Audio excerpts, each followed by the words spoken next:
Où est l'arnaque? Rappelons brièvement le concept de cette série de vidéos. Il s'agit pour moi de résoudre cet exercice en vous arnaquant à au moins un moment de ma correction, et il s'agit pour vous de voir à quel moment je vous aurai arnaqué. Bien évidemment, en fin de vidéo, je dévoile l'arnaque. Ne regardez pas la section commentaires avant d'avoir vu l'arnaque, voilà. Avant d'avoir essayé par vous-même et d'avoir essayé de voir où était l'arnaque en question. Voilà, je vais être plus sobre sur les introductions aujourd'hui. Je suis un petit peu pressé. C'est pas le où est l'arnaque le plus dur de la série. Peut-être que c'est aussi une manière de vous faire baisser votre garde psychologiquement, on sait pas, mais en tout cas voilà, je vous annonce que c'est pas le plus dur de ceux qu'on a pu voir sur cette série. Soit f, la fonction définie sur moins l'infini moins 1 ouvert par f de x égale ln de x plus 1 sur x. Montrer que f est strictement décroissante sur moins l'infini moins 1 ouvert.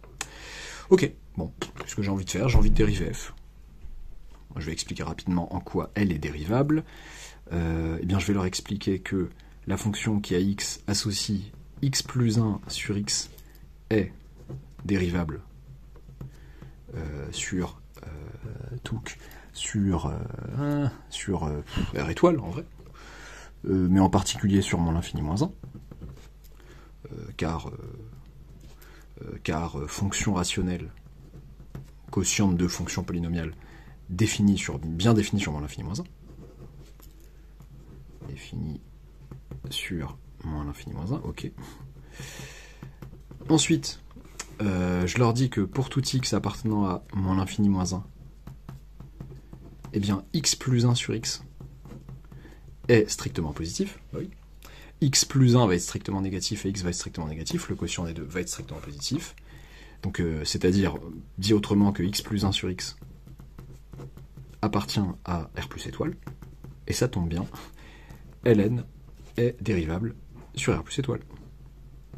Tout va bien. La chaîne de la dérivabilité est respectée. Tout va bien. Ok, alors là, bon, c'est un peu naze niveau alignement. Alors, ok, très bien. Bon, bah, par composé, eh bien, f est dérivable sur moins l'infini moins 1 ouvert. Ok. Pour tout x appartenant à moins l'infini moins 1 ouvert. J'ai envie de dériver ça, donc c'est du ln de u, c'est vrai. Mais si je faisais quelque chose de plus astucieux que de devoir dériver du ln de u avec u qui serait ça, donc u' sur u, tout ça, blablabla. Je vais tout simplement écrire que f de x, servir des propriétés de ln un peu pour changer. Ça fait ln de x plus 1 moins ln de x.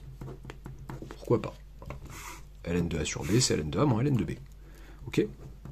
Et là, je vais me retrouver à dériver eh bien, du ln de x plus 1 et du ln de x. Ok.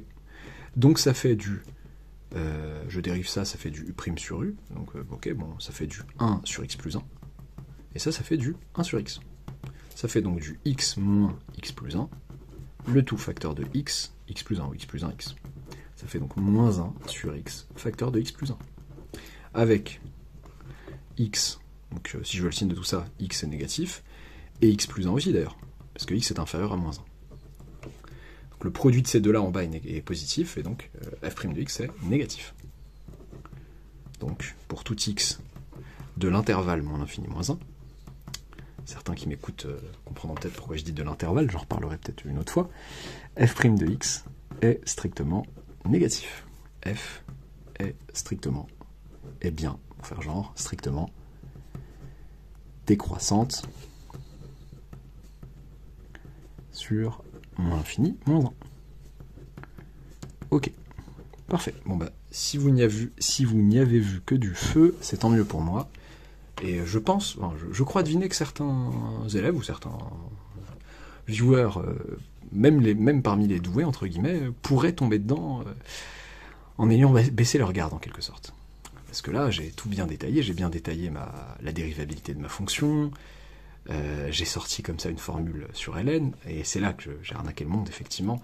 C'est que cette formule ln de a sur b égale ln de a moins ln de b, c'est bien gentil, c'est bien joli, mais c'est vrai lorsque a et b sont tous les deux strictement positifs. Vous pourrez se dire, oui, d'accord, ln n'est pas défini, sinon non. A et b peuvent être tous les deux strictement négatifs, et on peut avoir ln de a sur b bien défini, et pourtant ln de a et ln de b séparément ne sont pas bien définis, c'est une catastrophe, c'est ce que j'écris. ln de x plus 1 avec x plus 1 négatif et ln de x avec x négatif. Et le pire, c'est que je vous nargue tout le long en rappelant ici à l'oral que x plus 1 x était négatif et en l'écrivant clairement ici. Donc voilà, si vous n'avez pas fait attention à ça, attention, ne vous faites pas avoir et ne vous auto-arnaquez pas en le faisant. On n'a pas le droit de faire ça. Ok, qu'est-ce qu'on aurait pu faire? On aurait pu se servir de mon idée en disant que pour tout x entre moins l'infini et moins 1, f de x égale ln de quoi du coup? Donc de x plus 1 sur x, oui, mais si je multiplie par moins 1 en haut et en bas, ça fait moins x moins 1, le tout sur moins x. C'est la même chose, oui certes, mais ça, maintenant j'ai le droit de le casser en deux. J'ai le droit de dire que c'est ln de moins x moins 1, moins ln de moins x. Et du coup, f' de x, je vais dériver du ln de u, ça va faire du u' sur u, donc du moins 1 sur moins x moins 1 ici, moins, en faisant bien attention ici, donc du moins 1 sur moins x. Ça fait quoi tout ça? Ça fait du 1 sur x plus 1. J'ai eu peur à un moment, je me suis dit, oulala, j'espérais que mon énoncé restait vrai, bien sûr, même sans l'arnaque. Donc là, ça fait du moins 1 sur x, moins fois moins fois moins. 1 sur x plus 1, moins 1 sur x. On se retrouve avec exactement la même dérivée. Et en regardant le signe de la dérivée, il est vrai, je vous ai pas arnaqué là-dessus, que la dérivée est strictement négative sur moins l'infini moins 1, et que donc ma fonction f est bien strictement décroissante sur moins l'infini moins 1. Attention à ce genre de petits détails quand on a envie d'aller plus vite. Tac, tac, tac, qu'est-ce qu'on aurait pu faire d'autre? On aurait pu aussi, en réalité, nous intéresser, si on voulait pas dériver, quoique, mais ça revient à dériver, nous intéresser aux variations de la fonction qui a x associe ça sur moins l'infini moins 1, et arguer du fait que ln est strictement croissante sur r plus étoile, ce vers quoi va me renvoyer ça, et expliquer du coup qu'en appliquant ln, je ne change pas les variations de la fonction à l'intérieur. Bon, ça peut être intéressant, mais bon, soit. Ça peut être une idée. Voilà. Ne me parlez pas, s'il vous plaît, de ln que je peux définir sur l'ensemble des complexes privés d'une demi-droite, etc. Ok, c'est bien gentil, mais là on parle du ln connu. Quand on parle de ln comme ça, c'est bien la fonction ln que je peux définir sur r plus étoile. Voilà. Très bien. N'oubliez pas de vous abonner si ce n'est pas encore fait, d'activer la petite cloche des arnaques en attendant une arnaque peut-être plus sérieuse. On verra, et à bientôt pour une nouvelle vidéo.